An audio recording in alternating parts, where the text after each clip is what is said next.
Alright! Isang maganda at mapagpalang araw sa ating lahat mga kababayan, Luzon, Visayas at Mindanao. At sa amang sulok tayo ng ating mundo, sana ay nasa mabuti tayo, nakalagayan at walang sakit-sakit ang lahat. Ito po si Ivan mga kababayan at welcome back dito sa ating YouTube channel. Okay, so mga kababayan ko, as usual, before tayo mag-start, i-welcome muna natin ang ating mga bagong viewers, mga subscribers at mga followers dito sa ating channel. Thank you so much na nagustuhan ninyo ang ating channel. At syempre, pasalamatan natin ang ating mga viewers na nag-like, also nag-shares ng ating mga vlogs at pasalamatan din natin ang ating mga viewers na hindi nag-skip ng ating mga commercials. At syempre, pasalamatan natin ang ating mga viewers na nag-member ng ating channel membership. Thank you so much! At syempre, i-shoutout natin ang ating mga pinalangga na mga legends, ang mga senior citizens. Hello po, kumusta ang lahat? And also, i-greet natin ng happy birthday ang lahat ng mga viewers na nag-birthday ngayong araw. Happy birthday! At syempre mga kababayan ko, hindi natin kakalimutan, i-acknowledge natin ang ating top 5 commenters, ang ating mga viewers na may maraming na-comment dun sa baba sa ating comment section doon sa ating last vlog. At andyan sa ating listahan, ang nanguna po si Ma'am Shane Sibal. Meron siyang 69 na mga comments. Nandyan din si Joanne Acosta, meron siyang 29 na mga comments. Pelma Cabato, meron siyang 28 na mga comments. Nandyan din si Marjorie Minsais, meron siyang 20 na mga comments. And Roro Sekira, meron siyang 16 lahat na mga comments. Okay, so thank you so much. Okay, so mga kababayan ko, before natin pupuntahan sa kapag-uusapan yung mga mainit na mga issue, ilalo na meron tayong pag-uusapan mga kababayan na isang DDS na attorney na kung saan sinupalpal ho ng kapwa attorney, mga kababayan. Maganda ho ang paggabanat. And also pag-uusapan rin po natin, siyempre yung nangyaring Kalye survey doon mismo sa baluarte ni Digong. At saka pag-uusapan din po natin itong si Toby Chanco. But for that, dito muna tayo sa balita mga kababayan na ang dami hong nagulat kasi kahapon pumanaw na si Chuck Norris. Kilala ba natin o babaliktarin natin? Sino ang hindi nakakilala dito kay Chuck Norris? Please comment sa baba, babasahin niyo mamaya ni sa Ivan. So yan ang magandang question. Sino ang hindi nakakakilala dito kay Chuck Norris? Kasi nga alam natin na napakasikat ho ni Chuck Norris mga kababayan. Iilan na siguro dito no, yung hindi siya kilala. Kasi si Chuck Norris mga kababayan talagang I grow up with his movie. Kasi nung elementary mga kababayan, di ba si Chuck Norris, siya yung naging kalaban ni Bruce Lee sa movie na Return of the Dragon yata yon. At saka yung isa, yung Game of Death mga kababayan. Naalala ba natin yan? 'Di ba doon siya unang sumikat sa dalawang movie ni Bruce Lee? Kasi nakalaban itong si Chuck Norris ni Bruce Lee sa Game of Death at saka sa Return of the Dragon. And after that, sumikat si Chuck Norris doon sa kanyang isa sa major na movie niya na Delta Force, if I'm not mistaken. Diba? Delta Force 1 and Part 2. Hanggang nasundan yung mga kababayan na the same pa rin po na estilo na movie, the same na tema, yung Missing in Action. Missing in Action 1, 2, and 3. Hanggang mayroon ng movie na Firewalker. At saka yung latest niya mga kababayan, di ba na-feature siya doon sa The Expendables, yung movie na ginawa ni Sylvester Stallone. Pero sandali lang siya doon eh. And after that, doon dito ang latest niya na movie, yung pinaka-last na movie niya mga kababayan, that is year 2024, is yung Agent Recon. O diba, kilalang na Sir Ivan. Kasi nga, idol natin yan eh. Nung elementary mga kababayan, talagang ginagaya ko si Chuck Norris, diba? Kapag tayo medyo yung gusto magkarate-karate, Chuck Norris, diba? Pinaganyan pa eh. Pag gusto mo si Bruce Lee, pinaganon. Ganon tayo eh, diba? So, nakakalungkot talaga na yun ang balita kahapon, pumanaw na itong si Chuck Norris. Okay? So anyways, dito tayo sa balita mga kababayan. Na kung saan ay dito nga pala ito sa DDS. Kasi ang DDS nakakatawa talaga eh. 'Di ba? Hindi natuto itong ibang mga DDS na binobodol na sila ng mga kapwa nilang DDS at saka lalo na yung mga DDS influencers. Kasi ang mga DDS influencers mga kababayan talagang tiba-tiba yan eh. Totoo lang, di ba DDS? Tiba-tiba ho ang mga DDS influencers. Una, ginagamit lang nila or gagamitan lang nila itong si Digong.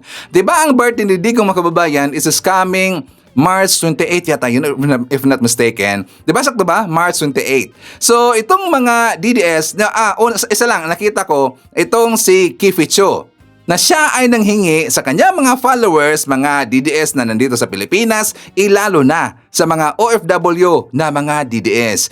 Kasi hiningaan daw niya ng pera, mga kababayan, magpapadala sa, meron siya ibinigay ho ng mga GCash numbers. I'm not sure kung sa kanya ba yan or hindi. Basta magpapadala siya or mapapadala sa kanya yung mga kanyang mga supporter para daw ibili ng flower para kay Digong. Doon sa dahig, mga kababayan. Diba? Mukhang bundol talaga eh. Andiyan na naman estilo ng DDS eh.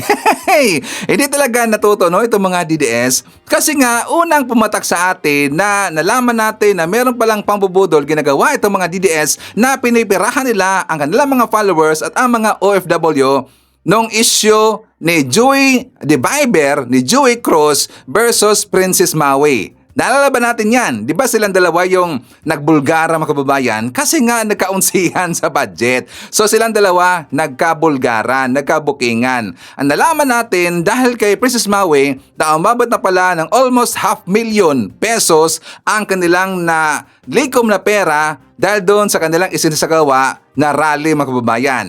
O di ba? Meron pang mga pambubudol na tay kami naman. Do you think walang pera dyan sa ginagawa nila na Joey, mga kababayan? Di ba kasama niya dyan sa kanilang pambubudol itong si Paulo Linote na taga Davao City, mga kababayan. Si Paulo Linote. Di ba? Palibot-libot sila sa iba't ibang lugar. Do you think hindi sila funded dyan? Diba, DDS? Sa ngayon, itong si Kificho, siguro ayaw niya na maiwanan na gano'n na lang, ang kanyang mga kasamahan, mga budol mambudol na rin ito si Kificho. So, ang kanyang naisip, ang birthday ni Digong, na magpadala daw sa kanya ng pera itong kanyang mga followers para ibili ng flower para doon kay Digong.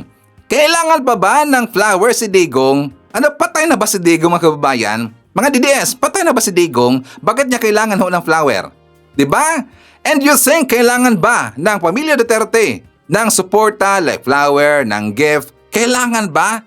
Bilyonaryo ho ang pamilya Duterte, mga DDS. Baka hindi nyo alam. Bilyonaryo ho ang pamilya Duterte. You think kung hindi sila bilyonaryo, kaya ba nila na mabayaran itong kanilang napakamahal na attorney na si Attorney Kaufman?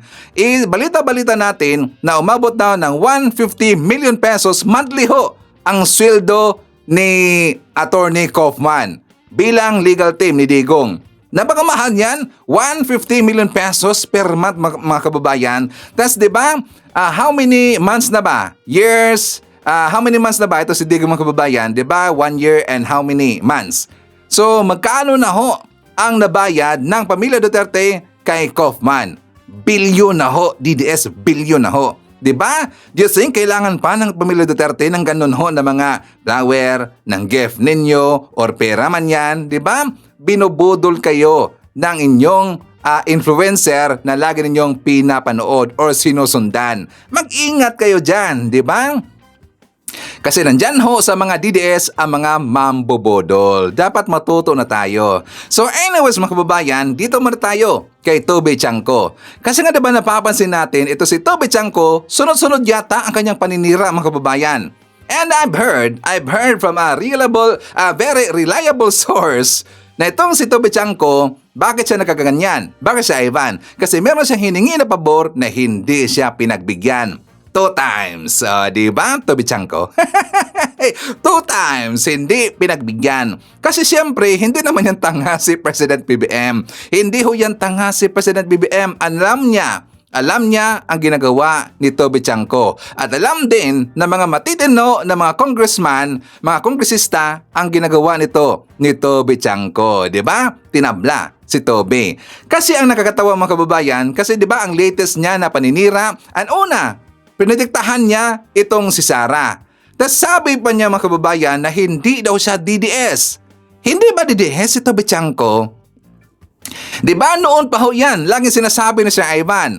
Ilang months na ba? That is last year, if I'm not mistaken, last year, mga kababayan. Diba lagi kayong sinasabi na ito si Toby Chanco, DDS yan. Kasi makikita natin kung saan siya lagi pumapanig. At saka nakita rin namin mga kababayan, di ba noong time po ng eleksyon, tas sabi pa niya, hindi rin niya pupuntahan yung sa Mindanao. Kasi sigurado na daw mga kababayan na mananalo doon yung sinuportahan ng mga Duterte. Di ba? Hindi niya pinuntahan ang Mindanao. Ayaw niya. Bakit? Siguro yun ang kontrata ng kabila. Diba? Kaya dito sa iba't ibang lugar, nagpunta yung alyansa. Kaya nga hindi, diba, nanalo lahat ng mga sinuportaan ni President BBM na tumakbo bilang senador. Hindi nanalo. Kasi nga parang iba yung galawan mga kababayan Kaya lagi ko sinasabi yan sa mga kasamahan ko ng mga vlogger. Hindi kaya si Toby, parang iba yung naramdaman ko Lagi ko yung sinasabi mga kababayan. Doon sa mga kasamahan ko ng mga vlogger, bantayan natin itong si Toby. Parang iba ang galawan pero alam yan ni President BBM. So itong si Toby, mga kababayan, nagladlad na ho. If I'm not mistaken, nag-apply itong si Toby bilang campaign manager ni Sara Duterte ngayon. Kaya nga 'di ba? Talagang protektado niya si Sara, talagang lagi niyang dinipinsahan itong si Sara Duterte. Sabi pa nga niya na 1,000,000% daw hindi mabibili ng pera itong si Sara Duterte. 1,000,000% daw? 'Di ba? Nakakatawa talaga So sunod-sunod na ho ang kanyang pagprotekta at pagdepensa kay Sara Duterte. Siyempre, ikaw ba naman na nag-apply ka ng campaign manager kay Sara Duterte? Pati din ang kanyang kapwa ng mga kongresista binabanatan din na yun daw mga pumirma sa impeachment kay Sara Duterte nakatanggap daw ng pera mga kababayan. At saka ang lagi niya binabanatan ngayon itong si Congressman Jude Asidre. Sanagot rin siya ni Jude Asidre mga kababayan. Kasi ang ginagawa ni Toby Chanco, DDS style yan puro lang pang-ako sa. Pero ang kanyang pang-ako sa mga kababayan, di ba yung latest din na sinabi niya na bakit daw nakatanggap ng or merong insertion na 5 billion pesos itong Tingog Party List. Binabanatan niya yung Tingog. Binabanatan niya si Kong Jude Asidre at saka yung mga Romualdez mga kababayan. Kasi inggit Di ba? Sabi ba niya, bakit daw merong insertion na 5 billion pesos itong Tingog Party List? Nakalimutan ba niya mga kababayan na siya din mismo, isa lang congressman, si Toby Chanco, di ba yung Tingog Party List, tatlo dyan, yung representative mga kababayan, yung si Yeda, si Ma'am Yeda, yung anak niya, at saka itong si Kong Jude Asidre. Tatlong congressman ho dyan. Di ba, Toby Chanco? Alam niya yan. Pero sa kanya, sa nabotas, umabot din ng 5 billion pesos plus mga kababayan ang kanyang budget dyan. Naayos ba niya ang nabotas? Hindi. Binabaha pa rin hanggang ngayon mga kababayan ang nabotas. So ipapakita ko muna sa inyo itong balita. For more details, let's watch this. Kinwestiyon ni Navotas City Congressman Toby Tiangco ang umano'y halos 6 billion pesos na halaga ng mga proyekto ng Tingog Party List sa ilalim ng 2025 budget. Sa district representatives daw kasi dapat ito ibinibigay at hindi sa partido. Sangkatutak daw ang insertion ng Tingog Party List sa BICAM ng 2025 national budget. Base sa dokumentong nakuha ng Billionaire News Channel, mahigit sa 70 projects ang umunoy nakapangalan o proponent ng Tingog Party List sa 2025 General Appropriations Act o GAA. Katumbas ito ng mahigit 5.9 billion pesos. Kabilang dito ang ilang road projects sa Cebu, Batangas, Bulacan at iba pang parte ng bansa. Ayon kay Navotas City Congressman Toby Tiangco, katakataka at dapat itong ipaliwanag ng mga kinatawan ng Tingog. Dahil imbis na ang mga district congressman ang proponent, ibinigay umano ito sa grupo. Kung pagbabasihan ang transparency platform ng DPWH, hindi lahat ng mga nakalistang umano'y BICAM insertions ng grupo ay na-implement. Bagaman kasama sa 2025 GAA, hindi raw ito na ibaba for procurement. Tatlong nakaupong representative ng Tingog sa Kamara. Kabilang dito ang asawa ni dating House Speaker Martin Romualdez na si Yeda Romualdez, anak niyang si Andrew Romualdez at si Representative Jude Asidre ng kasalukuyang may girian sa pagitan ni Navotas City Congressman Toby Tiangco dahil sa aligasyon ni Tiangco na may suhulang naganap sa botohan ng impeachment case ni VP Sara noong nakaraang taon sa Kamara. Ayon kay Asidre, kinakailangan maglabas si Tiangco ng ebidensya. Sa mensahe ni Tiangco sa Billionaire News Channel, sinabi niyang tanging mga pumirma sa impeachment lang daw ang nabigyan ng budget para sa infrastructure projects na ipinasok sa BICAM noong nakaraang taon. Mismong si resigned Congressman Zaldi Curao ang may pakana nito na anya ay paniguradong alam ni former House Speaker Martin Romualdez. Giit ngayon ni Tiangco, dapat nang bilisan ang pagdinig sa panibagong impeachment complaints laban kay VP Sara para makapag-focus na rin ng Kamara sa isa pang mas mahalagang issue, ang oil crisis. Oh, di ba? Dapat lang siya ay sasagutin ng mga kababayan kasi sumusobra talaga eh. Puro lang paninira kasi. Ang kanyang binabanatan, yung mga sumuporta sa ating gobyerno. Meron lang suhulan sa impeachment mga kababayan kasi kapag hindi ka daw pipirma, wala ka daw matatanggap. Kine-question niya yung budget ng Tingog Party List na 5.9 billion pesos yata yun ang sabi niya. Hindi man lang niya questionin ang kanyang sarili bakit nagkaroon siya ng budget at saka allocables na 5 billion plus pesos mga kababayan. Iisa lang ho siya na congressman. Diba? Isa lang siya. Ang sa Tingog Party List, 3 dyan. Pero siya, isa lang. Anong sabi ho ni Chis Escudero mga kababayan at ng mga kasamahan niya na mga senador? Walang problema sa insertion. Walang mali sa insertion. Ang mali lang dyan kung paano i-implement yung budget. Kapag kukurapin na, mga kababayan, sakto ba yun kukurapin? Kapag ikurap na yung budget, dyan na ang mali. Dyan na ang problema. Pero ang insertion, walang mali dyan, mga kababayan. Walang mali ho dyan sa insertion. O, di ba? Dapat kikwestiyonin itong si Toby Tiangco. Kasi ang kanyang mga paninira, ang kanyang mga akusasyon, walang backup ho na ebidensya galing sa COA, galing sa korte, or galing ho mismo sa mga kasamahan niya na mga congressman. Kundi siya lang yung nag-akusa, mga kababayan. Kasi nga nainggit. Kasi nga hindi pinagbigyan ang kanyang gusto. So anyways, ipapakita ko rin sa inyo itong banat ni Madam Ellie. For more details, let's watch this. Alam mo, Toby Tiangco, sa sobrang ingay mo kung ano-ano na ang sinasabi mo. Obviously, DDS na DDS ka na. You've been saying in your interviews na sa kung saan ang tama, doon ka papanig at yun yung susuportahan mo. Well, guess what? Kung alam mo talaga ang tama, you've been ruling Navotas for so long already. Pero ano bang nangyayari ngayon sa Navotas? Di ba lubog pa rin sa baha? Di ba wala pa rin nangyayaring maganda sa Navotas sa ilalim ng iyong pamumuno? Ay di sana, Navotas has been benchmarked by other LGUs left and right already. Pero alam naman nating lahat, na kada nasa balita ang Navotas, ito ay tungkol sa mga smugglers. Mga smugglers na nahuhuli dyan mismo sa Navotas, sa lugar mo. So yan ba ang dapat gayahin ng ibang mga syudad? Kung talagang alam mo ang tama, kung ano-ano na lang ang mga panininang sinasabi mo. As a matter of fact, para kang yung kaibigang hindi naman directly naninira, pero ay sinasabing hindi maganda. Kagaya ka na lang ng mga, for example, office mates, na pagkaharap mo, loyal sa iyo, tapos pagtalikod mo, sisiraan ka sa boss mo.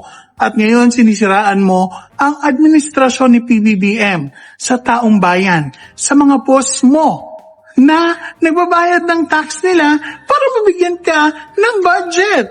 Hindi lang po ang Tingog Party List ang may budget, hindi lang po ang ibang congressman ang may budget, pati pa si Toby Tiangco, kaya huwag na tayo magtanga-tangahan, Toby. Ipakita mo na kung saan napunta. Kasi ang bahasa na Navotas, naku, nagpasulo.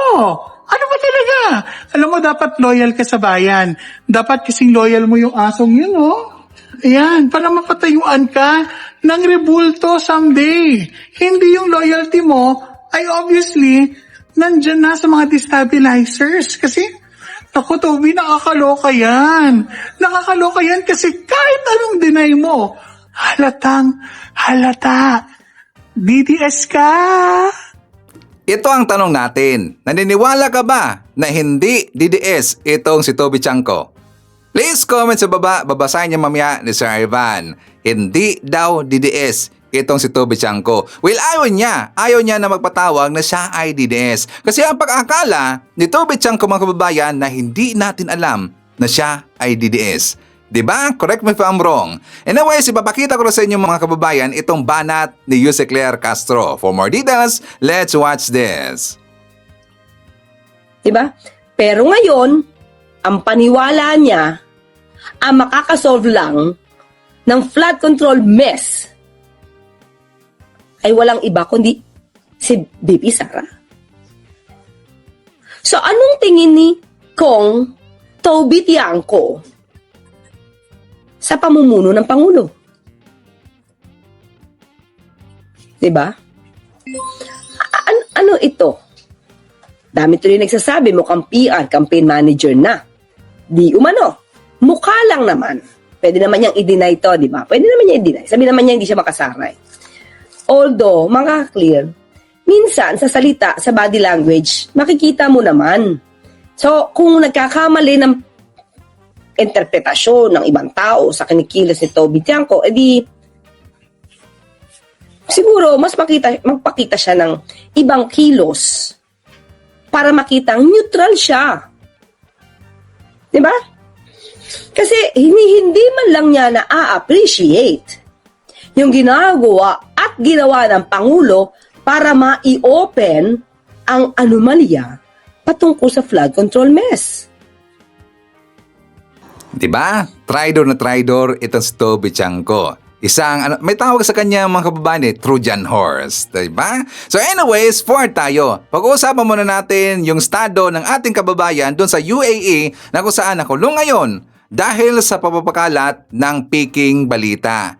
Kumpirmado mga kababayan. Yes, kumpirmado na siya or sila ay tutulungan ng ating gobyerno. Ayon yan sa balita galing ho sa taga DMW ni Secretary Hans Leo Cagnac. So sabi dito, kapakanan at legal na tulong para sa 4 na Pilipinong inaresto sa UAE kaugnay sa missile attack video pinatutukan ni Pangulong Marcos Jr.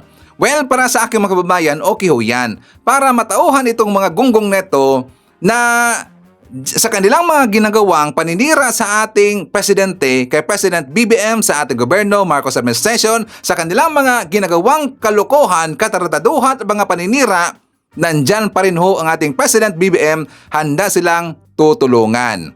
At kailangan talaga nila ng tulong mga kababayan. Kasi I believe, para sa akin, I believe na itong mga tao na to na napakalat ho ng peking balita, biktima rin ito sa ipinakalat ng kanilang mga kalyadong mga DDS. Sakto ba si Ivan? Biktima rin ng mga gunggong na yan. Kasi una, before sila napakalat, may nakita silang isang influencer, isang trolls na napakalat ng video na yon. So kanilang ginamit kasi pag-aakala nila, totoo. Yan kasi ang problema mga kababayan dito sa mga DDS na pag-aakala nila kapag ipinakalat na, ipinost na ng kanilang kalyado na DDS, totoo na. Katulad din dito, 'di ba, sa ipinakalat ng mga DDS na si Baste Duterte daw nagpadala ng airplane dun sa Middle East para iligtas ang ating kababayan at para makauwi dito sa Pilipinas. 'Di ba, pinakalat nila? Katulad niyan, ang daming naniwala at hanggang ngayon paniwalang-paniwala pa rin sila na kahit dinibunk na how many times ang usapin na yan na hindi talaga nagpadala ng airplane ito si Baste doon sa Middle East. Unang-una, wala siyang kakayahan. Hindi niya kaya, wala siyang power. Pero hanggang ngayon, yan pa rin ang paniwala ng mga DDS na nagpadala daw ng airplane itong si Baste Duterte. Ngayon, meron silang nakita mga kababayan na bago. Ang Singapore Airlines daw. Kasi nga diba, tumulong yung taga Singapore sa ating kababayan na mga OFW, repatriated.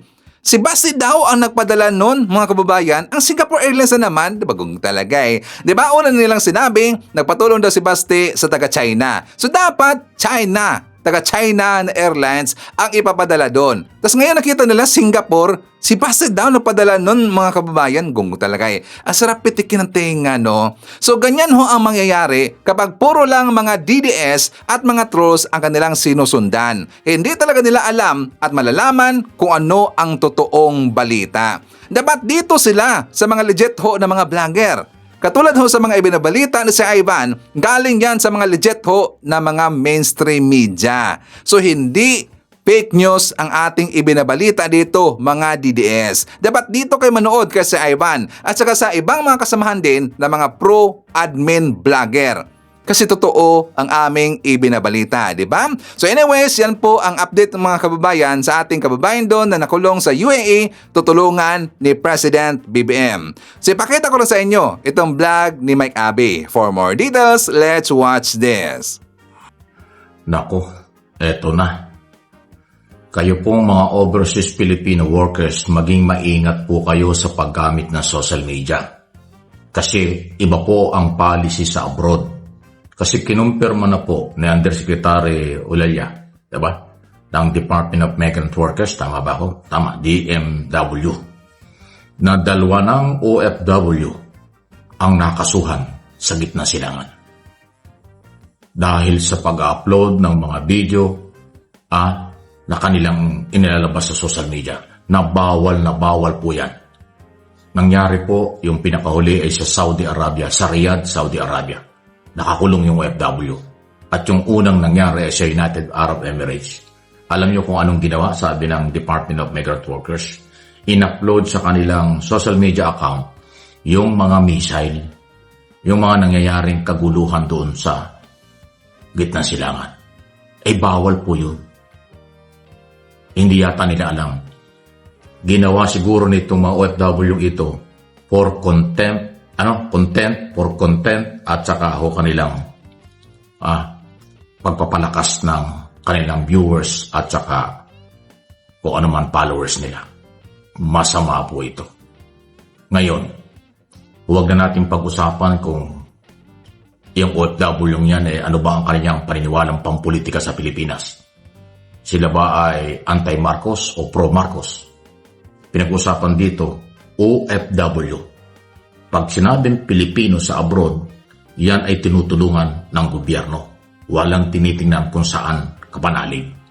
Ganun pa man, kung meron pong gumagawa nito na anti-Marcos at binabanatan ng gobyerno dahil pinapalabas na may mga missile na gano'n, napakatindi ng problema, wala raw ginagawa ang Marcos administration. Pero sa kabila po ng inyong ganyang sistema, kayo ay tutulungan pa rin ng Department of Migrant Workers, Department of Foreign Affairs, kasi yan ang policy at ang instruction ni Pangulong Marcos. Tulungan sa lahat ng pamamaraan ang mga overseas Filipino workers. Okay? Diyan sa gitna silangan. Diba? Basta kung merong pwedeng airport na magamit, sila ililikas, pabalik ng Pilipinas, katulad ng nangyayari na, or dadali sa ibang bansa na mas safe sila. Lahat kasi ginagawa ng gobyerno para kayo maisalba, pero kung kayo mismo ang gumagawa ng paglabag sa mga batas sa kung saan kayo nakatira, problema talaga yan. Huwag niyong igaya dito sa Pilipinas na kahit na anong gawin niyo parang okay lang. Na parang turing ng demokrasya sa Pilipinas, sa ibang bansa, iba. Matagal ko na pong sinasabi. Doon sa mga baguhan, turista man kayo or talagang magtatrabaho sa abroad, iba po, marami at malayong-malayo ang pagkakaiba ng Pilipinas. Environment, batas, policy, kultura, malayong-malayo tayo. Huwag niyong i-apply ang kulturang Pilipino. Pagdating niyo sa abroad, sasabit kayo. Dito kasi, kahit na anong topic niyo sa social media, napakahina ng mga opisina ng gobyerno para kayo panagutin kahit na fake news. Below the belt, ang tagal bago kayo managot Sa ibang bansa, napakabilis po. Bago kayo imbestigahan, huhulihin muna kayo, kukulong na agad kayo. Ganon katindi. At pag napatunayan, mabigat talaga. Ngayon, lumalabas, nadagdagan yung problema ng OFW. Nadagdagan din ang problema ng Philippine government kasi nakikiusap ang Philippine government ngayon sa United Arab Emirates at saka sa Saudi Arabia para matulungan yung ating OFW yung nag-upload ng mga missile na mahigpit na ipinagbabawal. Ayan, for news and for information or education itong ating ginagawa. Wala naman ng personalan para lang ako makatulong sa inyo at ang aking channel. Kung kayo ay bukas ang kaisipan sa ganitong paliwanag, umiiwas kayo. Huwag kayong gumamit ng ganyang klaseng gimmick para lang kayo kumita pero hindi nyo alam ang kapalit niyang kalaboso kayo. Wala kayo sa Pilipinas. Nasa abroad kayo. Mayroong crisis sa gitna na silangan, lalo na ngayon. Nabalitaan ba yung nangyari? Antindi. Yung pinakamalaking oil facility ng Qatar, tinira na ng Israel. Ang laki ng epekto niya sa buong mundo. Dahil yun yung nangungunang oil producer. Yan po sa Middle East. Kita nyo, antindi. O tapos hahaluan pa ninyo ng pananakot at maling, talaga kung may problema. Kayo. Ha? Tapos pag hindi kayo tinulungan ng gobyerno, babanatan nyo ang gobyernong ito, sasabihin walang ginagawang tulong. Sasabihin nyo, palpak itong gobyerno, kayo ang may kapalpakan, kayo yung umaabuso. Paging bago kayo umalis ng bansa, alalahanin nyo ang panganib na inyong haharapin at umiiwas kayo ron. Di ba? Although pa ilan-ilan lang yan, kakaunti yung gumagawa ng ganyan. O maaaring yan anti-Marcos, nagpapasikat. Kung ako lang yung nasa gobyerno, yung mga kilalang, sabagay, hindi ako pwede sa gobyerno. Kasi pag ako nagpunta ng gobyerno at yung mga anti-government na makukulong, pababayaan ko Hindi ko tutulungan pero si Pangulong Marcos hindi ganun. Sa kanyang policy, kumakampi o hindi, basta Pilipino tutulungan niya. Yun ang style ng presidente.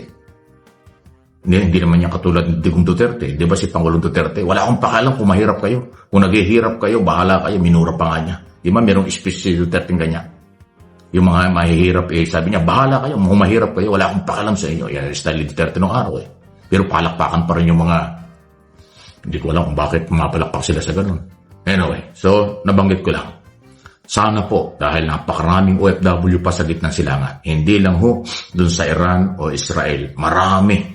Di ba ang kabuuan, base sa report ng DBM, Department of Migrant Workers, 2.5 million ang Pilipino sa gitnang silangan. Napakarami po nun. Hindi naman pwedeng pauwiin lahat. Pagdating dito, gutom yan. After 1 month, ay wala nang trabaho Baka wala na rin pera. So, kung kayo po ay safe dyan, nakakapagtrabaho pa, tapos gagawa pa kayo ng paglabag sa batas dyan, ay talagang makukulong kayo. Huwag na yung dagdagan pa ang inyong problema at problema na inyong pamilya. At huwag na rin yung dagdagan ang problema ng gobyerno. Kasi hindi naman kayo pwedeng pabayaan. Okay? Kung pwede nga lang isalba kayo at isakay sa aeroplano kayong lahat, napakadali yung gawin nun. Katulad na sinasabi ng Vice President, madali lang daw magpadala ng aeroplano. Suntok sa buwan yun, delikado yun. Missile ang kakasalubungin mo, bakit ka magpapadala ng aeroplano dyan?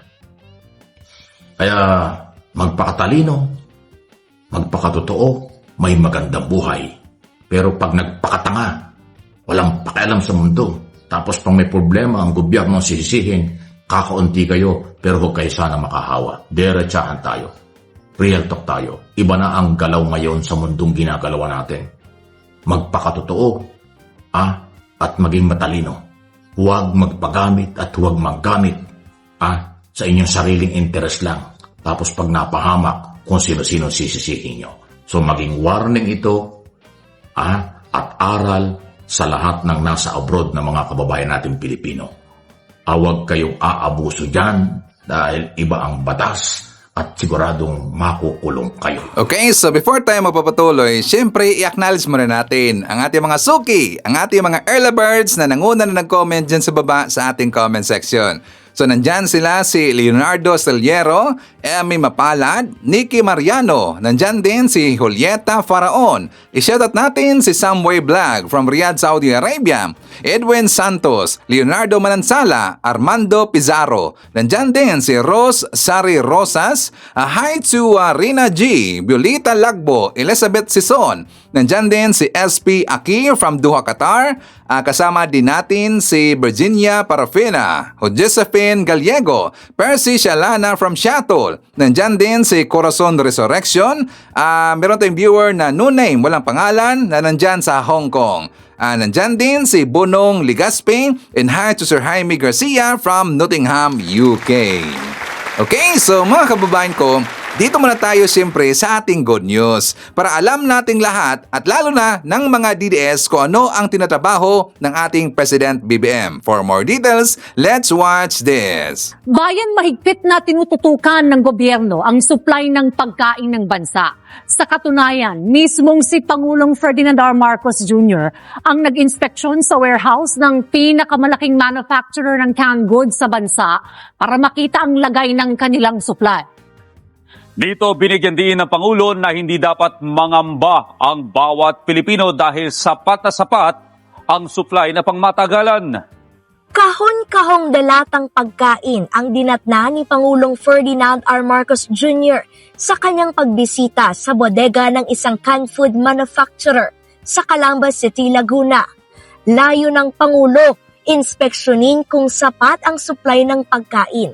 Sa harap ito ng pagsilit ng presyo ng gasolina at paghina ng piso kontra dolyar. 10% pa lang ito sa kanilang stock. Ibig sabihin, hindi lamang ang Century kundi ang iba't ibang mga food processors at saka retailers ay maayos naman ang stock natin. Puno at malawak ang warehouse na ito. Naglalaman ng 800,000 kahon ng pagkain ang warehouse na ito sa Calamba, Laguna. Tulad na lamang ng mga canned meat, sardinas, gatas at iba pang basic good. Ayon sa Century Pacific Food Incorporated, na gumagawa ng 50% ng supply ng canned food sa bansa, may isang buwan silang supply ng raw materials tulad ng mga karne at isda. Nasa 35 araw na inventaryo ng finished product at hanggang 3 linggong retail stock sa mga tindahan. Ang supply ay hindi kailangan na mag-alala ang taong bayan. Ang food supply natin ay sapat kahit na pangmatagalan. Nakipag-ugnayan na rin ang pamahalaan sa mga pribadong sektor para pansamantalang ipako ang presyo ng kanilang mga produkto. Sila ay pumayag na wag itaas muna. Hindi tataas ang presyo hanggat kaya nila. Kaya siguro mga 1 buwan, yung iba baka 2 buwan, hindi magagalaw yung presyo. Binabantayan naman ng Department of Trade and Industry ang mga produktong nasa ilalim ng suggest sa retail price. Ibig sabihin, kailangan munang aprubahan ng ahensya ang anumang aumento na ipapataw ng mga kumpanya. Nakatutok po kami dito sa mga groceries and supermarkets to make sure that there is no price increase for basic necessities and prime commodities. Let's be aware kung magkano talaga yung presyo ng mga basic necessities. Nasa 3 hanggang 4% ng production cost ng produkto ay napupunta sa langis o pagbiyahe sa mga bodega at tindahan. Para maibsan ang pagsipa ng presyo ng gasolina, naghahanap sila ng mas murang supplier ng materyales at nagbabawas sa iba pang gastusin. So for example, reduction in our advertising spending, turn off the lights when not needed, or really just being efficient. Patuloy pa rin ang pagsisikap ng pamahalaan para makahanap ng ibang paraan at matulungan ang ating mga kababayan sa harap ng pagtaas ng presyo ng krudo. Kaugnay niyan, ipinag-utos ni Pangulong Ferdinand R. Marcos Jr. ang paggamit ng 10 billion pesos na pondo para sa ayuda ng mga magsasaka at mangingisda. Sa harap ng patuloy na pagsipa ng presyo ng produktong petrolyo, tiniyak ni Pangulong Ferdinand R. Marcos Jr. na hindi tumitigil ang pamahalaan sa paghanap ng paraan para mabawasan ang epekto nito sa publiko. Anya, kailangang iakma sa sitwasyon ng mga hakbang ng pamahalaan lalo't pabago-bago ang presyo ng langis. So we are trying to find different methods para makapagbigay ng subsidy, para makabigay ng tulong. The problem is masyadong malikot ang presyo ng langis, hindi natin ma-anticipate. So we are still adjusting right now. Sinabi rin ng Pangulo na nagawa ng pamahalaan na kahit paano'y maibsan ang epekto ng tumataas na presyo sa pamamagitan ng iba't ibang hakbang, habang tiniyak niya sa publiko na nananatiling sapat ang supply ng langis at pagkain. But I think so far, kahit papaano, we will be able to soften the blow. Ika nga, basta we want to keep as much as possible, huwag po mag-alala ang tao. We are securing the supplies of oil. We are securing the supplies of food, and so far, sapat naman ang ating mga supply, ang ating mga naka-stock na sa langis at saka sa pagkain. Kaya ang binabantayan na lang natin ngayon ang presyuhan. Dahil sa pagkain, mas marami tayong magagawa. Pwede natin, naghahanap kami ng paraan pa para ibaba ang presyo ng pagkain. Dagdag pa niya, nagsisikap ang pamahalaan na makahanap ng ibang mapagkukunan ng langis. Yung langis, wala tayong magagawa dyan. Pero at least yung supply ay tinitiyak namin magkakaroon. So kahit na may stock tayo, patuloy ang maghanap ng Pilipinas dahil kumukuha talaga tayo sa Middle East. So naghahanap tayo ng alternative sources ng langis. Habang ipinagpaliban ng pagtaas ng pasahe, magpapatuloy naman anya ang pamahalaan sa pagbibigay ng tulong para matiyak na hindi lubhang maaapektuhan ang mga driver at operator lalo na ngayong Semana Santa. Sinabi naman ni Executive Secretary Ralph Recto, susunod na bibigyan ng tulong pinansyal ang mga magsasaka at mangingisda matapos ipatupad ang 5,000 fuel subsidy para sa mga transport worker. Binigyang diin niya na sa makabagong panahon, malaki ang papel ng krudo sa produksyon ng pagkain lalo't gumagamit ang mga magsasaka ng makinarya tulad ng traktora at harvester. Habang ang mga mangingisda naman ay umaasa anya sa mga bangkang demotor na gumagamit ng gasolina o diesel. Dahil dito, tinatayang umaabot sa 75% ng presyo ng isda sa merkado ay napupunta sa gastusin sa krudo. Upang maibsan ang kanilang paghihirap, sinabi ni Recto na inatasan ni Pangulong Marcos Jr. ang paggamit ng 10 billion pesos na pondo upang tulungan ang mga magsasaka at mangingisda na makaagapay sa tumataas na presyo ng langis. Layunin nito na maiwasan ang pagtaas ng presyo ng pagkain na dulot ng pagmahal ng krudo. Lalo't kapag nabawasan ang paglalayag ng mga mangingisda dahil sa kakulangan ng gasolina, bumababa ang kanilang huli na nagiging dahilan ng pagtaas ng presyo ng isda. Inaasahang ipatutupad sa lalong madaling panahon ng Department of Agriculture ang nasabing fuel subsidy program para sa mga benepisyaryo. Nasa 2,000 overseas Filipino workers mula sa Middle East ang nakauwi na ng bansa sa tulong ng repatriation program ng pamahalaan. Pinakahuli dito ang batch na sakay ng 3 chartered flight ng pamahalaan. Humingi po ako ng tulong para makauwi po ako. At salamat po sa ating presidente at sa lahat-lahat po ng nasasakupan niya. At kami po ay payapa at ako po ay payapang nakauwi. Isa lamang si Faye sa higit 300 Pilipino mula United Arab Emirates na nakabalik na ng Pilipinas sa gulo sa gitnang silangan. Sakay sila ng 3 chartered flight na inarkila ng pamahalaan. Ayon sa Department of Migrant Workers, nasa 2,000 OFW at miyembro ng kanilang pamilya ang nakauwi na ng bansa sa tulong ng repatriation program ng gobyerno. May 800 hanggang 1,000 pang humiling na masundo. But the requests keep coming in and our migrant workers offices will always be available. Basta't ang mahalaga dito yung repatriation ready na tinatawag kasi meron tayong na-encuentro na may mga kaso, may mga immigration issues and concerns. We help them of course, pero ang point lang doon, hindi sila agad makakalipad. May maaantayin pa until maklear sila. Sabi ng DMW, hamon pa rin ang banta sa seguridad dahil sa nagpapatuloy na tensyon. Pero ginagawa ng pamahalaan ang lahat para mapauwi ng ligtas ang mga nais ng bumalik ng Pilipinas. Sa mga susunod na araw, ilang Pilipino pa ang sasailalim sa repatriation gamit ang 4 na chartered flight ng pamahalaan. Tiniyak ng DMW ang pagbibigay ng tulong pinansyal, medikal at psychosocial support sa mga nakauwing OFW. Meron po kaming matatanggap and hopefully sana po kasi need po talaga namin. Okay, so dito tayo sa usapin tungkol sa sinabi ko na merong isang abogado na gunggong mga kababayan, sinupalpal ni Atty. Rene Bueno. Sigurado ako, kilalang-kilala nyo itong si Atty. Libayan. Di ba kabatas natin? Itong si Libayan mga kababayan, di ba lagi niya binabanatan si Yussi Claire Castro? So may nakita kasi itong si Libayan na nag-viral na isang gasoline boy. Di ba magaling din mag-explain yung gasoline boy mga kababayan? So ginamit yun ni Libayan na mas magaling pa daw mag-explain itong gasoline boy kaysa kay Yussi Claire mga kababayan. Di ba nakaka-insulto talaga eh? So nang nakita yan mga kababayan ni Atty. Rene Bueno, yon sinupalpal. Pinangaralan mga kababayan. For more details, let's watch this. Alam niyo po kagabi, nakapanood po ako ng isang vlog na tila mas inuna ang views kesa sa values. Nakakalungkot kasi makikita mo ang isang kapwa-abogado na pinagkumpara ang isang undersecretary at isang gasoline boy para lamang makapagpangutya sa kapwa niya abogado na sa kasalukuyan ay isang public official.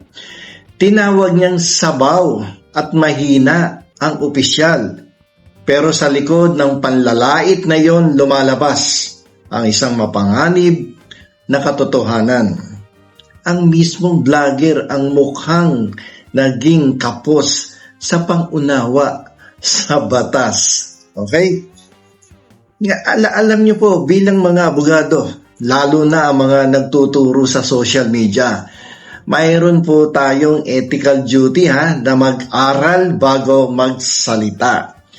Hindi sapat ang gasoline boy logic. para ipaliwanag ang krisis sa langis. Hindi pa pwede yan.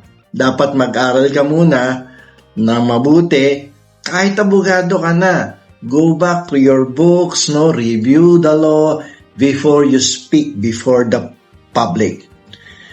Kapag sinabi mong wala lang ang emergency powers ng Pangulo at itatali mo lang ang usapan sa law of supply and demand nang hindi binubuklat ang Republic Act 8479. Hindi ka lang nagkakamali, Panyero. Nanliligaw ka pa ng publiko. Ang batas ay hindi isang entertainment script. Ito ay may mga mekanismo, kasaysayan at limitasyon na dapat araling mabuti bago ilathala. Kaya ngayong araw na to, itatama natin ang maling naratibo. Hihimayin po natin ang Republic Act 8479, ang bigong kasaysayan ng OPSF at ang tunay na saklaw na kapangyarihan ng Estado. Pakinggan niyo po ito. Buenos dias, buenos tardes mga amigos, mga amigas, sa aking mga kompanyeros at kompanyeras, sa aking mga kayubi sa Usapang Batas. Magandang araw po sa inyo lahat. Ako po ang inyong lingkod, Attorney Rene Bueno. Ngayon po ay nag-prepare po ako ng isang komprehensibong lecture na malinaw na malinaw, Tagalog na Tagalog para mas maintindihan ng ating mga followers at viewers, ang aking mga tagatangkilik, pati na yung mga nandun sa Usapang Batas. No, simpleng-simpleng Tagalog, pero may pagka-technical ang ating usapan dahil ito ay tungkol sa ekonomiya, tungkol sa pagtaas ng krudo, ng langis, ng gasolina, dulot ng giyera dyan sa Middle East. No? Ang lecture ay tungkol sa bakit hindi pwedeng kontrolin ng gobyerno ang presyo ng langis. Yan ang isang mahirap na katanungan. No? At lagi rin itinatanong sa akin yan ng aking mga followers, ng aking mga regular viewers dito sa YouTube channel. Ngayon po may gera sa pagitan ng US, Israel at Iran. Marami ang nagtatanong din, bakit ba parang walang magawa ang ating gobyerno sa pagtaas ng presyo ng langis? Bilang inyong lawyer, vlogger at madalas nagpapaliwanag sa inyo ng batas, no? Ay hihimayin po natin ang mga legal at ekonomikong dahilan sa likod nito. Uunahin po natin itong Republic Act 8479 na kung tawagin natin ay Downstream Oil Industry Deregulation Act. Ito po ang pinakamahalagang batas na dapat nating tandaan. Noong 1998, ipinasa ang batas na ito upang i-deregulate or palayain ang industriya ng langis mula sa kontrol ng gobyerno. Ayan, so malinaw yan ha. Ito ang nagbigay ng kalayaan, no, sa industriya ng langis mula sa kontrol ng ating pamahalaan na deregulate ang oil prices. Okay? Alam niyo ba kung bakit? Kasi dati, regulated po yan. Gobyerno po ang nagsasabi kung magkano ang presyo ng langis, crudo at gasolina. Pero ngayon po, ang merkado o ang kompetisyon na ang nagtatakda ng presyo. Okay? So, sa ilalim po ng Section 2 ng batas na ito, pinagbabawalan po ang gobyerno na makialam sa presyo. Ang papel na lang ng Department of Energy ay mag-monitor kung may nagaganap na sabwatan or kartel. Okay? Cartelization, yung sabwatan ng mga higanting kumpanya ng mga langis, Shell, Petron, Caltex, yan. Okay, so pag-usapan natin yung the law of supply and demand. Para tayong nasa Economics 101 ngayon sa loob ng classroom. Okay.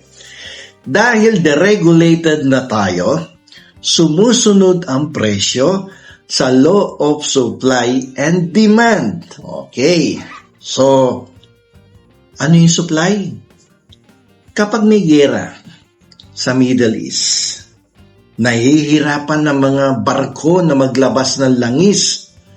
Konti ang supply sa mundo. Katulad ngayon, pinasara ng Iran yung Strait of Hormuz. So walang makadaan na barko. Pag dumaan ka doon, pasasabugin ka ng Iran. So dahil doon, kumonti ang supply ng crudo, langis, gasolina. Okay? Ano yung demand? Okay. Lahat ng bansa, kasama na po ang ating bansa, ay nangangailangan pa rin ng langis para sa transportasyon at kuryente. So may demand pa rin. Kahit konti na yung supply. Okay? So ano ang resulta? Ganito yan. Kapag mababa ang supply, pero mataas ang demand, automatic na tataas ang presyo. Ito ay isang natural na reaksyon ng ekonomiya na hindi pwedeng iutos ng gobyerno na huwag mangyari. Ayan. So, Economics 101 yan. No? Nung first year ako sa School of Economics, yan ang tinuturo sa amin. Okay? So, ano ang naging aral ng nakaraan? Yung dating OPSF. Okay?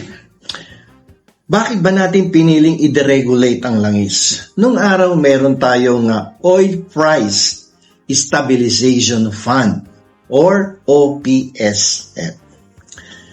Noon, kapag tumaas ang presyo sa mundo ng langis, pumapasok ang gobyerno. Ang gobyerno ang nagbabayad ng kulang para hindi tumaas ang presyo sa gasolinahan. Ang ganda pakinggan, di ba? Dahil pumapasok ang gobyerno pag tumaas ang presyo ng langis upang makontrol ang presyo. May subsidy kagad. Kaso ang problema ito, nauubos ang pondo ng bayan. Imbis na pambili ng gamot o pampagawa ng classroom para sa edukasyon, ang buwis natin ay napunta na lang sa pag-subsidize ng langis. Dahil dito, bilyong-bilyong piso ang naging utang ng gobyerno sa mga oil companies na muntik nang magpabaksak ng ating ekonomiya. Yan yun. Okay. Punta tayo doon sa emergency powers. Ito kailangan ng Pangulo to. Ang daming tanong. Solution ba to? Panakip butas. Katulad nung sinabi ng lawyer vlogger. Emergency powers? Wala yan. Walang maitutulong yan. Okay. Nakakatawa no? Parang lumalabas na parang ignorante ka sa batas. Okay. Marami ang nananawagan ng emergency powers para sa Pangulo. Pero dapat nating linawin. Kahit may emergency powers ang Pangulo tulad ng House Bill 8418 na pinag-uusapan ngayon. No? Pero alam ko, in principle, approve na sa Congress, di ba? Pati sa Senado. Hindi nito binabago ang presyo ng langis sa world market.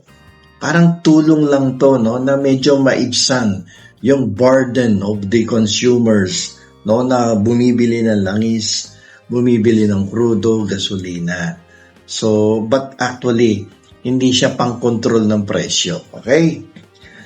Ang kaya lang gawin ng emergency powers ay pansamantalang isuspinde, o bawasan ang excise tax. Ibig sabihin, liliit ang dagdag na tax sa bawat litro ng gasolina. Kaya bababa ng konti ang presyo, no, sa gasolinahan at yung mga after effect niyan, di ba? So, ayan yung tinatawag na fiscal power. no? Hindi price control yan. Fiscal power ang tawag dyan. Ang presyo mismo ng krudo ay labas na sa kapangyarihan ng ating Pangulo.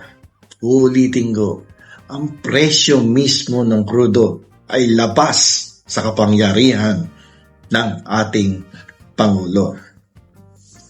Hindi pwede yung fixed price.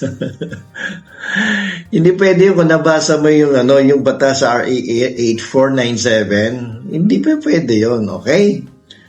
Kung pipilitin ng gobyerno na i-fix ang presyo, halimbawa, gawing 50 pesos lang, kahit ang bili sa labas ay 80, ito po ang mangyayari. Unang-una,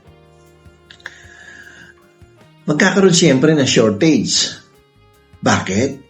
Kasi walang oil company ang mag-aangkat ng langis dahil malulugi sila. Okay? So, magkakaroon ng taguan ng langis at mas lalong mamahal ang presyo sa kalsada, sa merkado. Sigurado yan. Black market ang dating yan. Tataas at tataas ang presyo ng langis. Mauuwi sa bankruptcy. Mauubos muli ang kaban ng bayan sa pag-aabono. Pinatanggal mo yung excise tax, gusto mong tanggalin yung value added tax, gusto mong i-subsidize, gusto mong kontrolin yung presyo ng krudo at langis. Ang resulta, bankrupt economy. Sa madaling salita, ang RA 8479 ay isang proteksyon upang masiguro na laging may supply ng langis sa bansa. Kahit ito ay mahal, kaysa naman mura ang presyo pero wala ka namang mabili. Mura nga, wala namang mabili. Paano tatakbo sa sasakyan natin, di ba? So, yan po ang importansya ng Republic Act 8497 in relation doon sa law of supply and demand. Kasi ibang klase rin itong napanood ko na vlog kagabi. Banat siya ng banat kay Yusek Claire Castro without first reading the essence, malaman niya yung essence ng Republic Act 8497. Yung primary purpose nun ay gawing malaya ang industriya ng langis para maging competitive sa market. Ibig sabihin, law of supply and demand ang mangingibabaw. Pero sabi niya kagabi, dapat law of supply and demand. May batas na nga RA 8497. So mukhang parang may mangilangil. Di ba sana kung hindi nakapag-aral ng batas, hindi nakapag-aral ng economics, pagkatapos ganyan ang sasabihin, maiintindihan natin katulad ng gasoline boy sa Mindanao na graduate sa kolehiyo na graduate pala ng cum laude. Maunawa natin kasi may kakulangan pa sa kaalaman yun, bata pa at kagagraduate lang. Pero sa level niya, okay na yung kanyang paliwanag at naiintindihan na natin yun. Pero marami pang kulang para sa kanya na kaalaman, para maintindihan yung batas, maintindihan yung law of supply and demand, maintindihan yung sigalot na nangyayari sa gitnang silangan. Diba? Supalpal. Sumasabra na kasi itong si Libayan, mga kababayan. Sumusubra na kasi hindi naman siya pinapansin ni Yusek Claire Castro. Pero marami hong masasaktan na mga supporter ni Yusek Claire kapag makita na lagi binabanata ni Libayan. At saka meron pa siya mga sinasabi na talagang nakakatawa Talagang Didi-style mga kababayan. At buti na lang, binanatan siya ni Attorney Rene Bueno. Buti nga. So mga kababayan ko, kilala nyo ba si Banat Boy? Yung lagi hong naaasar dito kay Attorney Libayan. May nakita ako na video niya, talagang nakakatawa. For more details, let's watch this. Sa mga animal bite centers, bakit may namamatay pa rin sa rabies? Pucha, dumaha! Dugyot! Ano ka? Indian?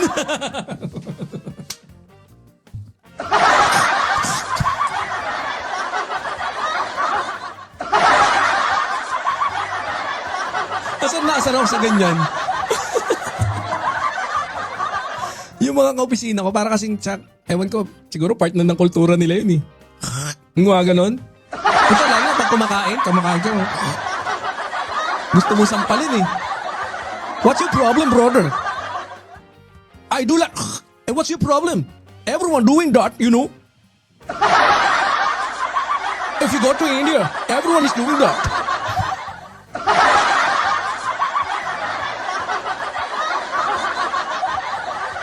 Minekos-mekos eh. Mamaya, ba't ganito to? Ganito pala to? Dumadahat, no? Baboy talaga. Baboy na ano eh. Ikuro talaga. Hindi nyo, ayan o. Saan? Sa mga animal bite centers. Bakit may namamatay pa rin sa rabies? Bakit?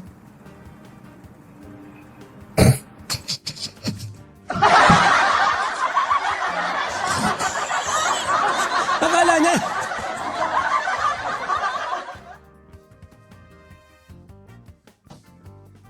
Akala niya hindi live. I-edit na lang, i-edit.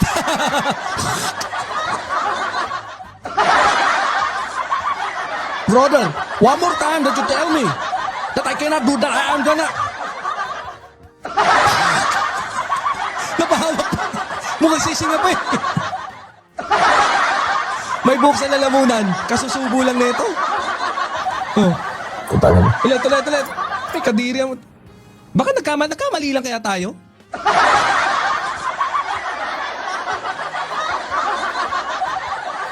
Baka may tuyong kulangot sa throat. Oo nga, no?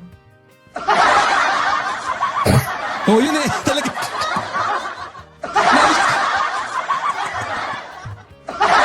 Dugyot ang pucha. Talaga. May plema. May plema sa bibig. Lulunok to.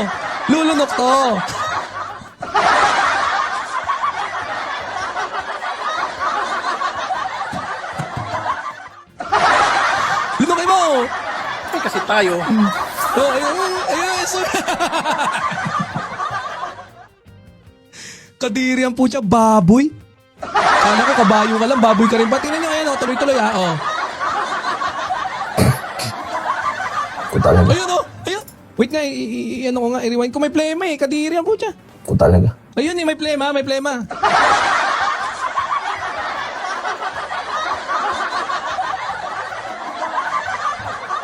Okay, so dyan na lang yan. Alam niyo kung bakit ako natawa? Hindi doon sa pagdahak na ni Libayan. Doon ako natawa na ginaya ni Banat Boy yung accent ng mga Indiano.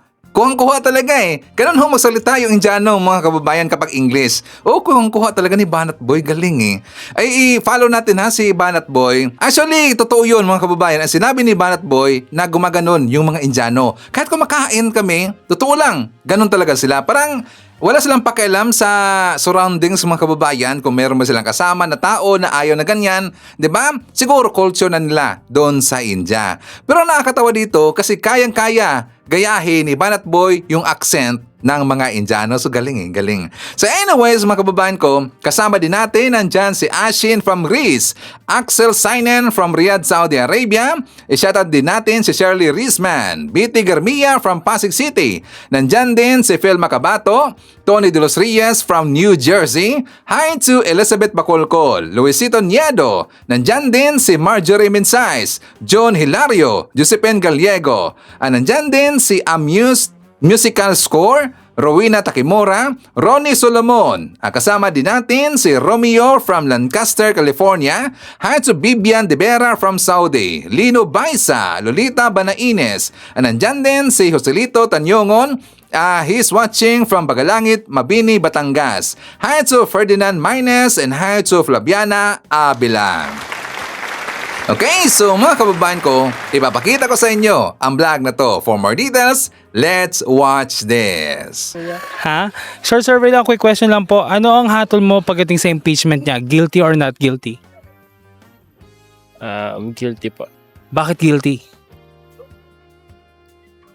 No comment po yan. Pero sa tingin mo, dapat ba siya magpaliwanag pagdating sa usapin ng confidential funds? Opo. Bakit sa tingin mo dapat siya magpaliwanag? Kasi yung confidential funds is ay, hindi na kuya. No po. Sige, last question. Tatakbo siya sa pagka-presidente sa 2028. Ano masasabi mo?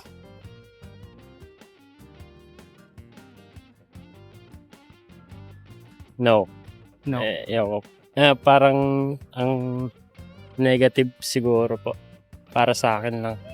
Kasi yung background niya about sa confidential funds is masyadong malabo para mag-presidente pa siya. Pero para lang po yun sa akin. Sige, thank you, sir. Thank you, sir. Thank you po. Okay, ma'am.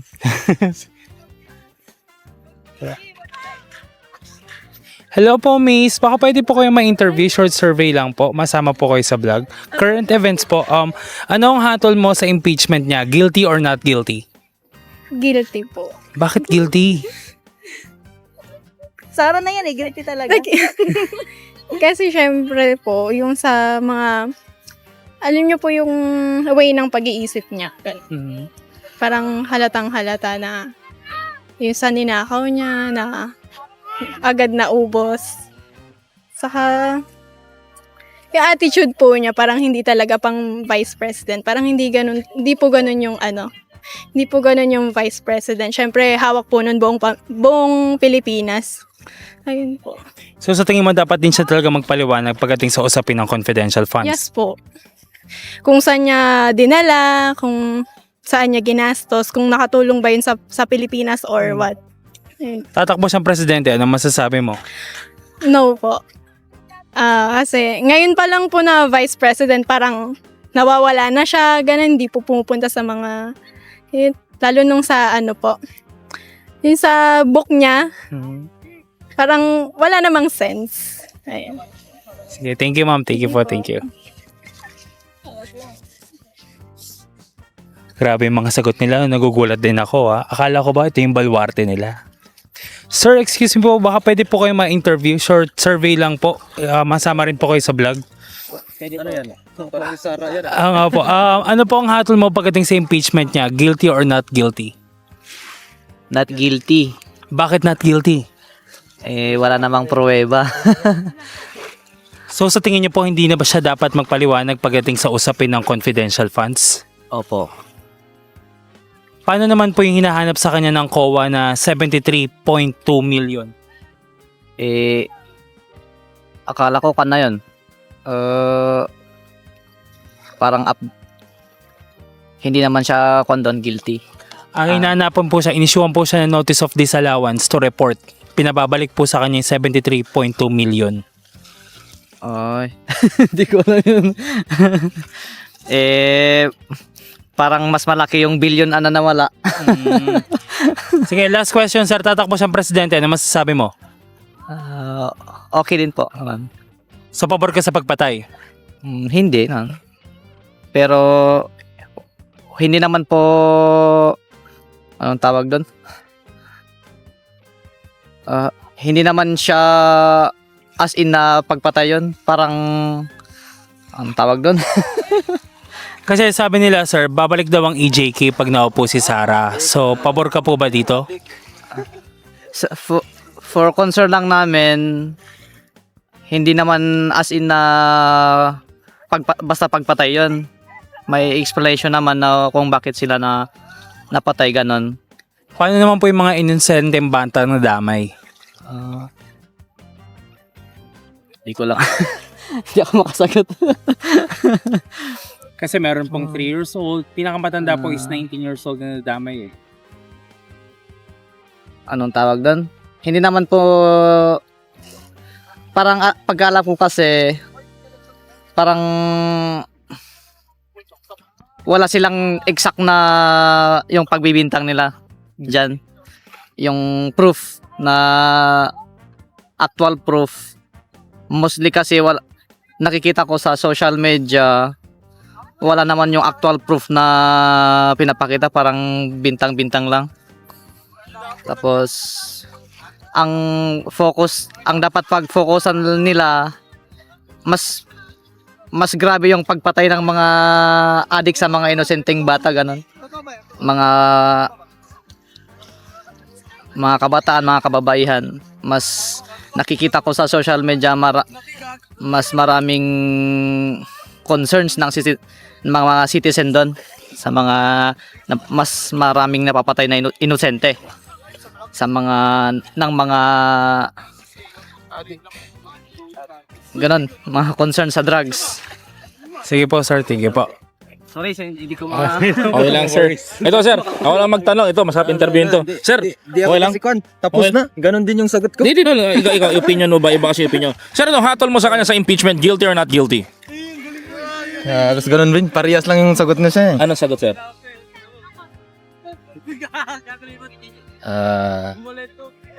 Five. Hindi ako masyado. Hindi wide yung kalaman ko sa mga kwan dyan. Sige, sir. Mas maganda, hindi na lang ako makikwan. Sige, sir. Kaysa yung magsalita ko ng Madam, pwede kayo ma-interview, madam? Okay lang? Okay lang? Madam, okay lang ma-interview kayo? Okay lang? Okay lang? Hindi, current events lang naman to. Okay lang? Te, okay lang ba? Sama kayo sa vlog, boss? Okay lang? Hindi, may tatanong lang ako. Sige po. Huwag kayong mag-alala, di mabibiyak ang relasyon nyo. Ay, hindi po. Wala. Sorry naman. Sige po. May tanong lang kami. Boss, ano hatol mo sa kanya sa impeachment? Guilty or not guilty? Ano po, guilty. Bakit? Kasi yung una pa lang po, di ba, kinuha niya na po yung natin. Ang tawag dito? Confidential fund? Opo, confidential ban. So, yun pa lang po, dun pa lang po, na siya. So, parang hindi na po siya pwedeng, pagkatiwalaan, ganun na lang po. And, yung pagkuha niya din po dun, syempre, parang hindi niya inisip yung taong bayan. Ayun lang po. So, dapat ba siya magpaliwanag dito? Confidential fund? Opo. Bilang estudyante, ano na itulong niya sa DepEd? Ano po, yung mga curriculum na ano yun? May naalala ka ba? Opo. Ano naalala mo? Yung yung tawag. Opo. Yung mga bagong, di ko nga. Mga bagong? Mga bago niyang pinatupad na, kumbaga sa school, yung mga pinatupad niya na sa bagong curriculum na kesyo na ibang strand na parang dalawa na lang yung strand ang gagawin. Yun na itulong niya. For me, ayun po. Ikaw, sir, tatakbo siya ang presidente, ano masabi mo? Ay, wag na po siya tumakbo. Wag na lang. Iba na lang po. Tsaka hindi naman po siya mananalo. Promise yun. Opo, yun Sige lang po. Sige po, maraming salamat, sir. Thank you po. Thank you. Nakikita na ako ni mama. Okay lang. Boss, pwede ka ba matanong, boss? Okay lang? Boss, pwede kayo matanong, okay lang? Klaseng tanong yan. Dito mga Ano vlog. klaseng tanong po? Vlog po. Ano po yung dapat? Bawal daw. Hindi po bawal. Ano po yung sasabihin? Ito. Hindi po, bawal po sabihin. Kailangan magtanong po kami. Ito po. Ano po, sa palagay niyo po, pagare, ano ang hatol mo sa kanya sa impeachment? Guilty or not guilty? Not guilty. Bakit not guilty? Kasi mabait daw yan eh. Hindi ko lang alam kasi hindi naman ako gobyerno eh. Yun ang pagkakalam ko po, mabait daw si... Sino yan, Madam? Madam Inday. Madam Inday. Oo. Not guilty po. Not guilty. Oo. So okay lang sa inyo, di na siya magpapaliwanag dito? Kailangan din na magpaliwanag. Okay naman na magpaliwanag kasi kailangan lahat po ng tao dapat magpaliwanag. So paano po hindi siya nagpapaliwanag? Kailangan talaga magpaliwanag. Yan po yung dapat na anuhin natin na magpaliwanag kung bakit or ano. Tatakbo siya ang presidente, ano masabi niya po? Pwede rin naman. Basta mamili lang tayo sa dapat natin piliin. Maraming salamat, Pagari. Thank you. Thank you rin. Ay, wala. Wala yung layo mo. Madam, pwede kayo ma-interview, madam? Okay lang. Sama kayo sa vlog. Ano po? Okay lang po. Ito, tatanong lang po kami sa inyo. Ma'am, ano po hatol nyo sa kanya sa impeachment? Guilty or not guilty? Hindi ko po alam eh. Kasi, syempre po, taga-Abra ako eh. Abra. So, part pa rin po ng Pilipinas yun. Opo, Danglas Abra. So, wala ko kayong care sa politika? Hindi po. Wala. Salamat po. Thank you. Boss, pwede kayo ma-interview? Ayun. Thank you. Madam, pwede kayo ma-interview, madam? Okay lang. May tatanong lang kami. Okay lang. Ito. Ma'am, ano hatol mo sa kanya sa impeachment? Guilty or not guilty? No comment na lang po. No comment. No comment. Ikaw, madam, anong hatol mo sa kanya sa impeachment? Guilty or not guilty? No comment din. Solid north. Solid North. Sige. Pag sinabi solid North, ayun na yun. Ay, nako. Wala nang ano. Boss, pwede kayo matanong, boss, okay lang? Sali kayo sa vlog, sir. Okay lang po. Ito. Sir, may tanong lang kami. Current events to, sir. Sir, ano hatol mo sa kanya sa impeachment? Guilty or not guilty?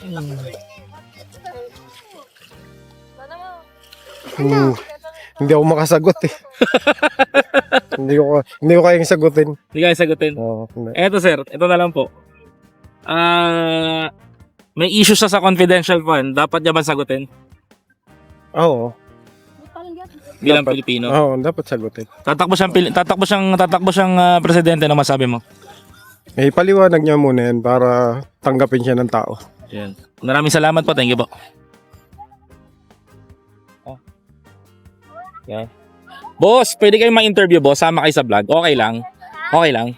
Eto, may tatanong lang kami. Eto. Ay, go. Boss, ano hatol mo sa kanya sa impeachment? Guilty or not guilty?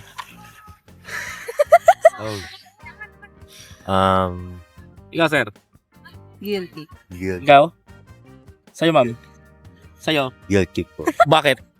Ito na tumagot din. Ano po, nung nalaman po namin na meron po siya mga cases na di sinasabi niya sa publiko yung mga Confidential fund. yes po. Kung saan po galing, tapos pero ano pa Ano? No, ma'am. Para sa'yo, ma'am. Guilty po. Bakit guilty? Impeachment po, bukod po sa impeachment, lahat po ng roles niya, bukod po dun sa DepEd and being the Vice President, first po is dapat, yung leadership po niya is in transparency. It doesn't mean po na dapat present lang po siya, dapat align po yung principles po niya sa tao. Hindi lang po yung pang sariling kapakanan. And then, hindi po yun yung nakikita ng tao kasi mostly, hindi rin po siya present. Yeah. Tatakbo siyang presidente, ano masabi niyo dalawa? Huwag na. Ikaw, kuya. ngayon Pangulo natin. Ano, sir? Yung president natin ngayon. Tatakbo siyang presidente, ano sa masasabi mo? Ano man sabi mo pag tumakbo siya presidente? No. Wala akong masabi, pero ayoko. Si Pero ma'am. meron pa akong mga tita ko na gusto mag-back siya ng president. Ikaw, ma'am? No. No. Maraming salamat po. Thank you. Sama kami sa vlog niyo.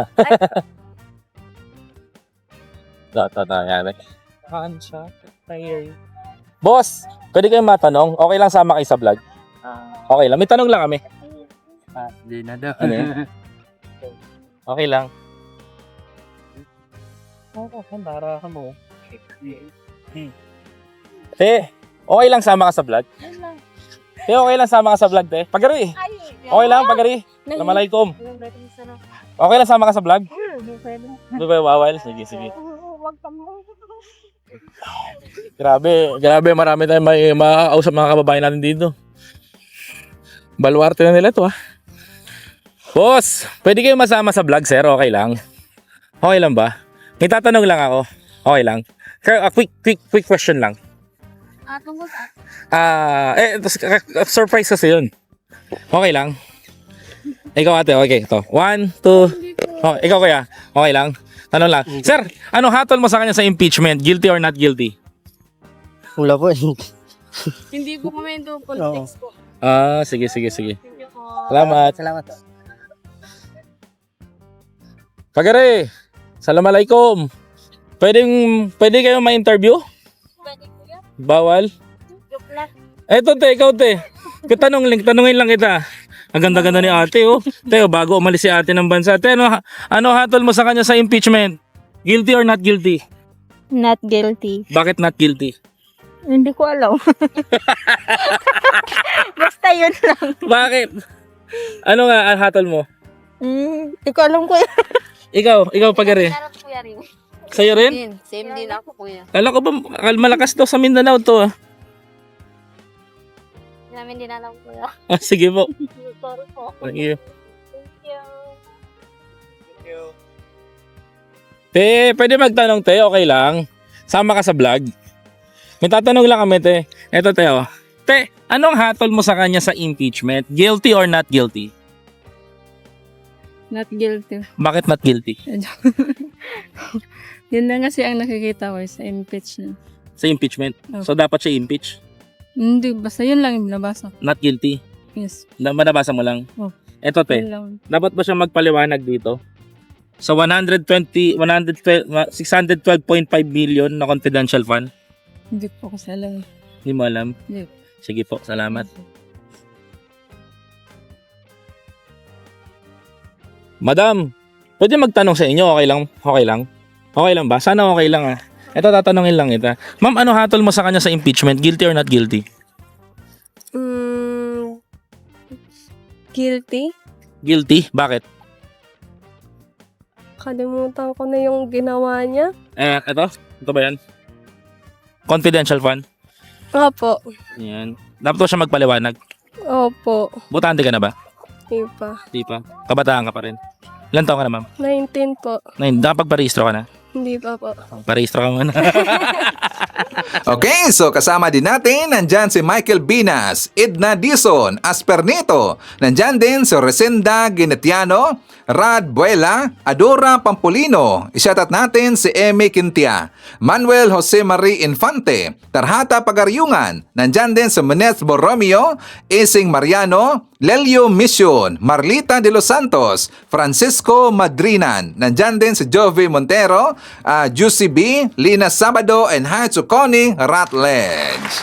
Okay, so mga kababayan ko, yan natin manakalap na mga balita ngayong araw. Kung nakaabot ka po sa portion na to, sana nakapag-like na ho tayo. Libre po ang mag-share, libre din na mag-subscribe. Again, maraming salamat sa mga viewers na hindi nag-skip ng ating mga commercials. Thank you so much. At before natin tatapusin ang ating programa ngayong araw, sana sabayan nyo sa Sir Ivan para sa ating live messaging prayer. Ama naming Diyos, sa araw na ito, buong pagpapakumbaba kaming lumalapit sa iyo. Hinihiling namin ang iyong patuloy na gabay, karunungan at lakas para kay Pangulong Ferdinand Marcos Jr. sa kanyang pamumuno sa aming bansa. Ingatan mo po siya laban sa anumang panganib. Bigyan mo siya ng malinaw na isip upang makagawa ng mga desisyong makabubuti sa sambayanang Pilipino. Palakasin mo ang kanyang loob sa gitna ng mga pagsubok at hamon ng kanyang tungkulin. Naway palibutan mo siya ng mga taong may mabuting hangarin at tapat na paglilingkod sa bayan. Pagpalain mo rin ang aming bansa ng kapayapaan, pagkakaisa at kaunlaran. Idinadalangin ko ito sa pangalan ng ating Panginoong Jesucristo. Amen. So maraming salamat mga kababayan, and I hope to see you again on my next video.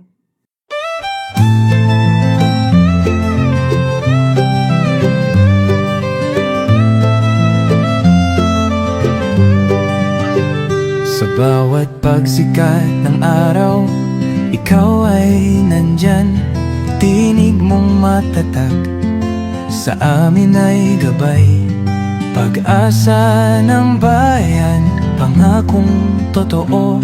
BBM, isa kang totoong tao. Sa mahirap at api, ika'y sumusuporta. Tapat mong paglilingkod, lahat kami nakakita sa iyong pamumuno. Bayan ay umaangat, bagong Pilipinas, pangarap ay tapat. Ikaw ang aming BBM, Pangulong matapat. Sa puso ng masa, inaangat ating watawan. Sa hirap at ginhawa, ika'y kasama. Pilipinas ay papangon, dahil ikaw ang pag-asa. Mula Luzon, Visayas hanggang Mindanao, boses mo'y umaabot, dala ay pag-ahon. Magtulungan, magkaisa, sabi mo sa lahat, sa bayan, ikaw ang aming alamat. Ang pangarap mong bansa, taas noo masagana, manggagawa't magsasaka, binigyang